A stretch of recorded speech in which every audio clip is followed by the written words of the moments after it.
compatriotes, mesdames et messieurs les professionnels de la presse, c'est avec une profonde douleur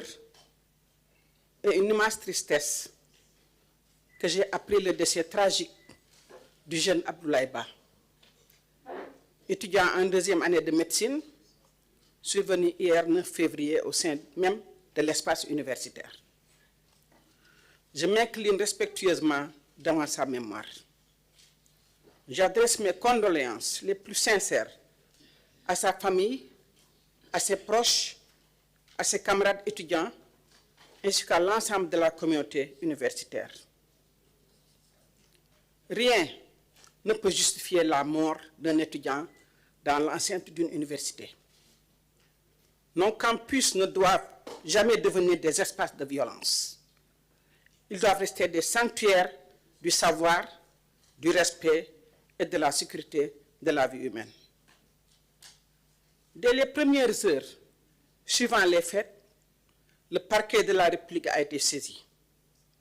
afin que toute la lumière soit faite et que les responsabilités soient identifiées. Il s'agit d'un processus rigoureux de vérité,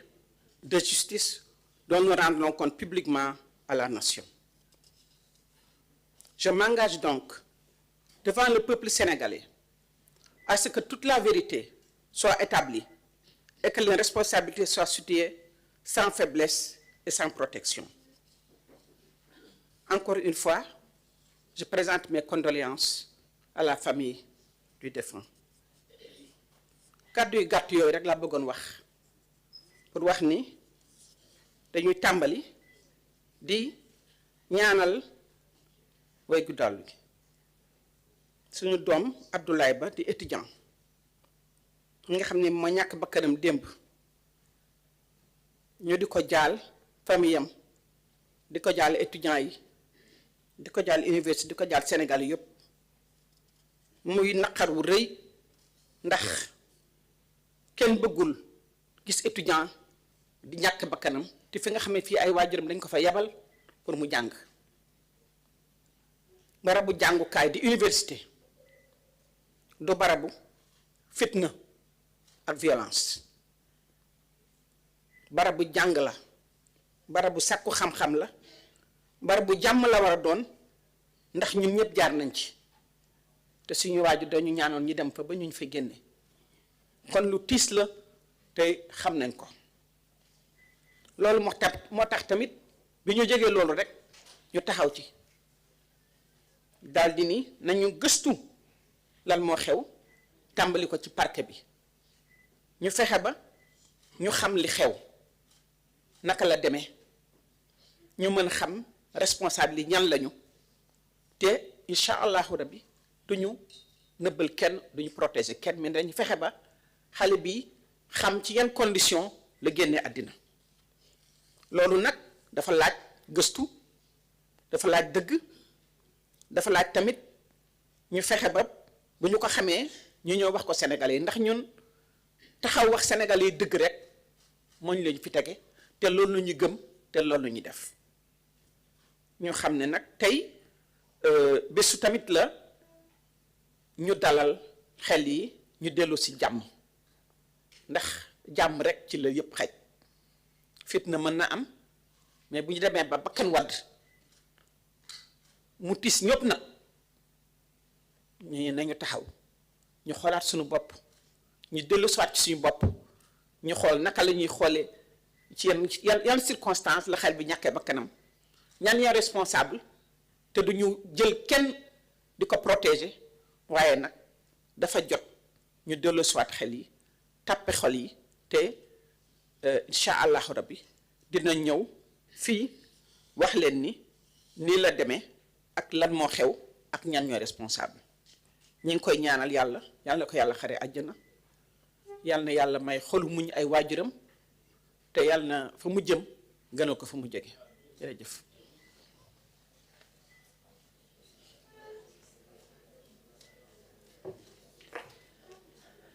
jërëjëf madame Yacine Fall kàddu yi am na solo kon ñu jeexal ak monsieur le ministre Birame Diop ministre des Forces armées.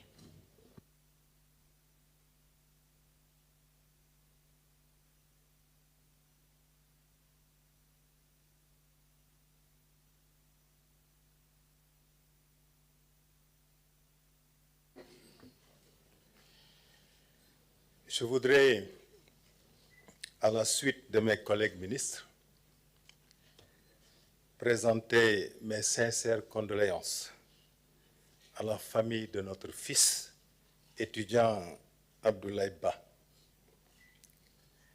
à la communauté universitaire, ainsi qu'à l'ensemble du peuple sénégalais. Nous prions pour que le bon Dieu l'accueille dans son paradis céleste. Nous avons également une pensée pour nos concitoyens blessés, qu'ils soient membres des forces de l'ordre ou étudiants, et leur souhaitons un prompt rétablissement. À la suite du ministre de l'Intérieur, je puis vous assurer que les forces de l'ordre sont les premières à être peinées, attristées, lorsque lors de leurs interventions, il y a des blessés ou une perte de vie humaine. C'est pourquoi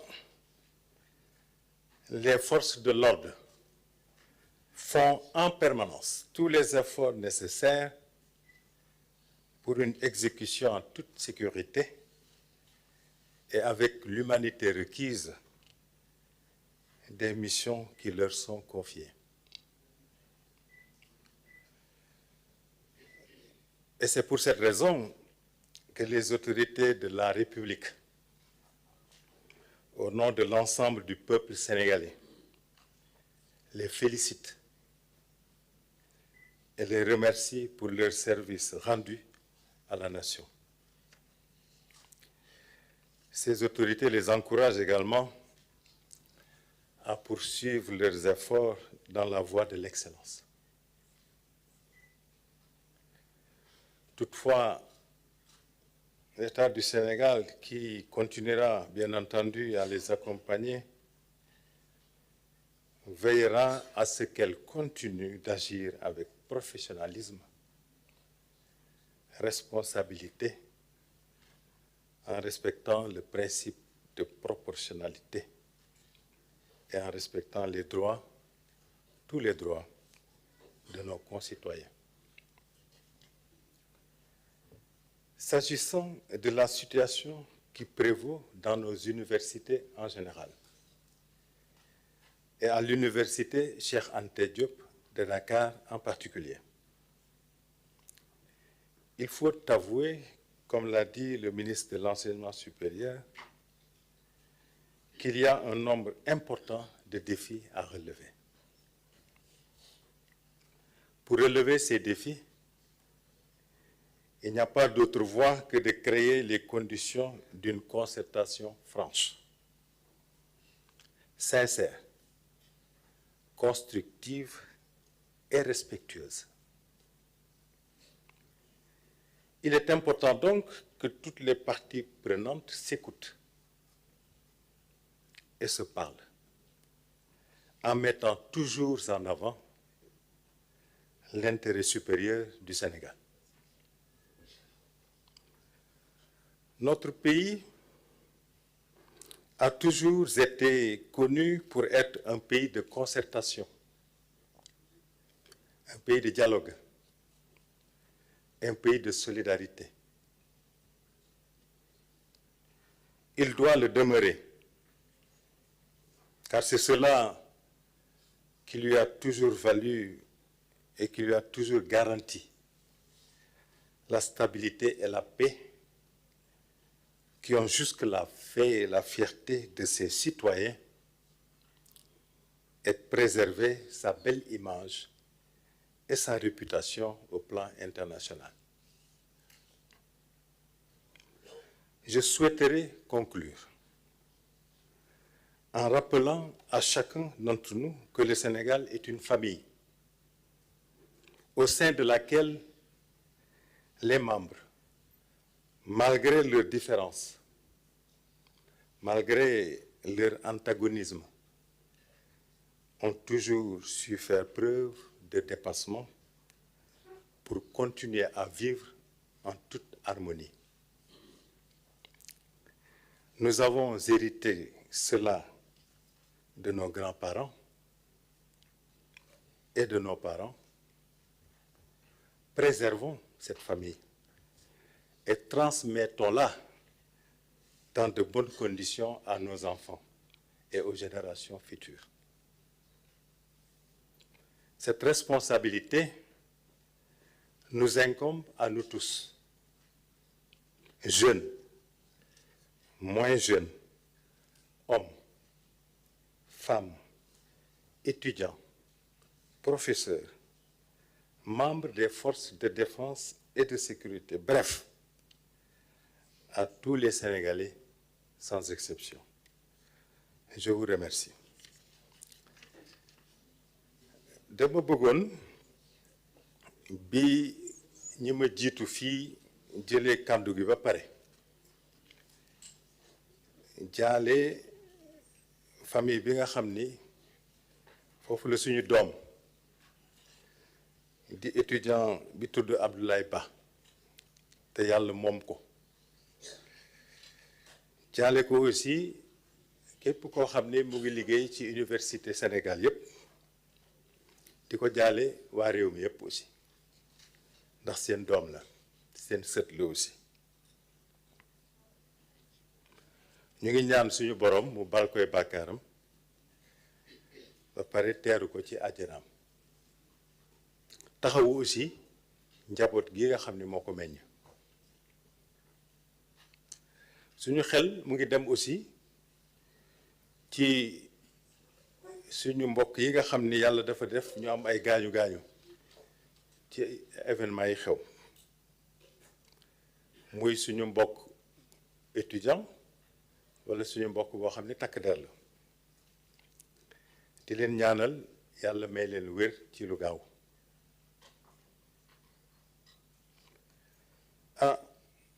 ministre de l'intérieur ni mu ko waxee sànq mën naa leen garantir ne suñu takk der yi nga xam ni ñoom la yàlla jox mission pour ñu sécuriser ñu ñoom ñooy gën a am naqar saa yu amee kenn koo xam ni gaañu na walla mu ñàkk bakkanam ci activités yi nga xam ni moom la takk der yi di def pour population yi pour seen sécurité ñoom lay njëkk a naqari ndax ñoom ñëpp suñuy rakk lañu suñuy mag lañu suñuy doom lañu suñuy pàpp lañu moo taxit ñoom takk der yooyu foo leen fekk ñu ngi góorgóorlu pour def mission bi leen réew mi dénk ci condition de sécurité yoo xam ni kenn du ko naatable wante aussi ci yërmande ndax ñoom ñëpp xam nañ ni Sénégal benn bopp la ñëpp bokk ndey ak baay looloo tax nag kilifa réew mi di leen sargal di leen encourager di leen féliciter ci turu Sénégal yëpp di leen ñaan ñu continuer di góorgóorlu pour que saa yi ñu leen yónnee mission ñu def ko ca na mu gën a ware en toute sécurité lépp lu ñu def rek ci wàllu woowu ñu xeeb ko dolli ko suñ ko mënee nguur gi nag ak autorité yi ko composé bu neexee yàlla nañ continuer di jàppale takku der yi pour que ñu nekk ci meilleures conditions def seen liggéey wante nag dinañ continuer aussi di wax takk der yi nañu góorgóorlu def seen liggéey ci professionnalisme responsabilité ba pare jox cër nag bépp doomu baal aadama boo xam ni fii lay soxee ko fii la dëkk di Sénégal respecter seen àq ak seen yelleef mais aussi di appliquer li ñuy wax principe proportionnalité mooy li ñuy wax nit di la sànni xeer nga génne ay chars de combat loolu dafa am problème nan nañuy seet le principe de proportionnalité dafa di loo xam ne dafa am solo su ñu ñëwee nag ci situation bi nga xam ne moom moo nekk ci suñu université yi surtout ci université Cheikh Anta Diop ñun ñëpp d'accord nañ ci ne am na ay jafe-jafe te jafe-jafe yooyu du lu bees yàgg na fa pour que nag jafe-jafe yooyu ñu mën leen a faj mën leen a amal solution il faut que ñuy waxtaan di diisoo teg li nga xam ni mooy jafe-jafe ci kaw table bi ba ñépp xam ko ñu seet ñun ñi nga xam ni ñoo bokk réew mi nan lañ ko mën a waxtaane ci dëgg nag parce que waxtaan su laluwul ci dëgg du am njariñ ci dëgg ak ci respect parce que mënu leen a waxtaan su ngeen respectantewul ci considération ak aussi ci esprit constructif c'est-à-dire ñu waxtaan parce que dañoo bëgg am solution pour suñu réew pour loolu il faut que ñëpp ñi nga xam ni ñoo seq waxtaan woowu ñuy dégloonte te loolu dafa xaw a doon loo xam ni daf fee manqué tuuti te suñu dégloontewul duñu mën a comprendrante te suñu comprendrantewul duñu mën a avancer donc il faut ñuy dégloonte ku nekk jox cër sa morom te loolu suñu koy def ñu jiital ci rek li nga xam ni mooy intérêt Sénégal ndax Sénégal ñun ñëpp ñun ñoo ko bokk lépp loo xam ni da koy lor waruñu cee dugg walla war nañ koo moytu Sénégal ku ko xam ne réew moo xam ne la dañ koo mës a xame dialogue dañ ko mës a xame waxtaan dañ ko mës a xame jëllale jéggalante suturaalante loolu mooy marque de fabrique bu Sénégal Sénégal nag dafa war a continuer di mel noonu ndax mu loolooy ADN-am su ko dindee rek leneen lay doon mais dootul doon Sénégal loolu la ñu xamee te loolu moo ñuy jox jàmm moo ñuy jox dal te loolu moo tax ñun ñëpp fu ñu mënti dem ci àdduna dañuy fier ci wax ne ay sénégalais lañu ndax loolu ne lu ñëpp xamee jàmm ak dal ak joxante loxo considéré ku ne yéen a bokk ndey ak baay yéene ko li nga yéene sa bopp loolu mooy li ñu caractériser loolu su dañee Sénégal amatul ndax loolu mooy ADN-u Sénégal loolu moo tax nit ñi wekk ñu malgré que réew mu ndaw lañu mais nit ñi dañ ñoo wekk ndax loolu moo tax suñu réputation aussi baax à travers le monde ma bëgg rek jeexal di fàttali ne suñu waajur yi ñu jur ak ñoom seeni waajur peut-être ñoo leen dul woon déglu rek de mais yàgg nañ ñoo wax ne ñun ñii ñoo bokk ndey ak baay Sénégal jarul sax ngay xool sant bi Faye laa sant walla Diop laa sant amul solo ki sant Faye ak ki sant Diop suñu toogee waxtaan tuuti rek gis na ñoo bokk am na fu ñu tase am ñoo xam ni 5 minutes la leen di jël ñoo xam ne ñoo bokk am ñoo xam ne fukki minutes la am ñoo xam fukki minutes ak juróom mais Sénégal benn famille la kenn mënu ko changer loolu mooy réalité Sénégal ñun ñoo bokk ndey ak baay foo mënti jóge rek xamal ni ki nga jàkkaarlool sa mbokk la waaw loolu nag dafa di loo xam ni suñu waajur yi dañ cee góorgóorlu lool pour mu mën a nekk ñoom it seeni waajur dañ cee góorgóorlu lool pour mu mën a nekk waaw suñ ñu bàyyee loolu ba ñu mën a vivre en paix ba tal di liggéey di def leneen loolu ñu suñu waajur yi bàyyil war nañ ko bàyyil suñu njaboot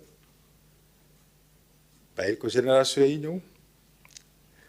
responsabilité boobu nag ñun ñëpp la incombé muy mag muy xale muy góor muy jigéen muy étudiant muy professeur muy takk der muy ku jigéen muy ku góor amul benn Sénégalais boo xam ni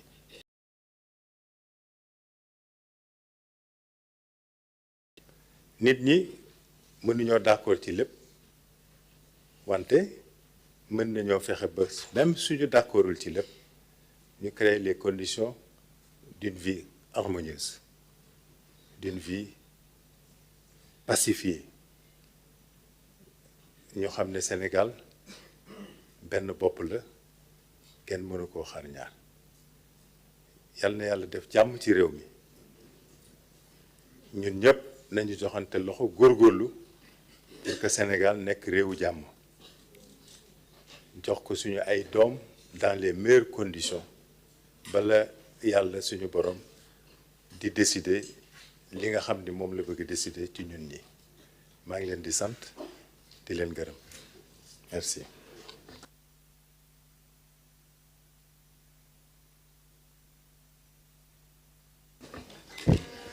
jërëjëf monsieur le ministre kon foog naa ni li ñu jotoon a bëgg waxtaan ak sénégalais yi fii lañu koy yamale waaye ma bëggoon rekk teg ci benn kàddu nguur gi nga xamante ni dañu ko fi teg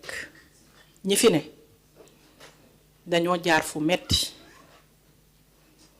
ñu dund ko ak sénégalais yi ñu xeex ko ak sénégalais yi ba tey ñu yegg si fii donc foog naa ni bu fekkee am na ñu bëgg a def bu fekkee am na ñu bëgg Sénégal réussir nguur gi ñoo ci jiitu des fois nag mbir xew xel jaxasoo